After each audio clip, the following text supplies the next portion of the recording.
Macam mana kita cuci baju. Nasib kita beli baldi ni, harga baldi ni dalam RM13. RM13 yang penting boleh dilipat masuk dalam luggage. Kita cuci di sini. Dan Lepas boleh tu letak mainan.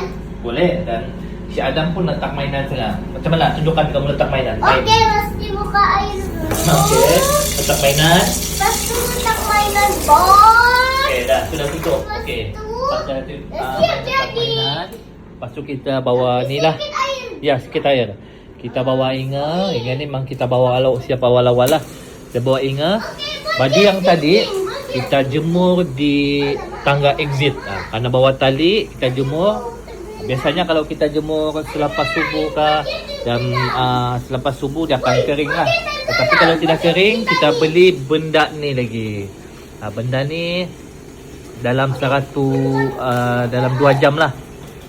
2 jam memang sangat-sangat membantu. Kita gantung sini lah. Dan dia bentuk dia macam ni lah. Dia ada penggantungan. Tetapi kita boleh juga pakai Inga gantung di sini. Penggantungan ni kena bawa lah siap-siap awal. Lepas tu kita bagi sedekah sahaja. Jadi sampai di situ saja kita bagi tunjuk macam mana cuci baju. Sebab kita gunakan, kita beribadah kerana baju bersih. Okey, sudahlah. Sudah. Aduh, kamu ini main air saja.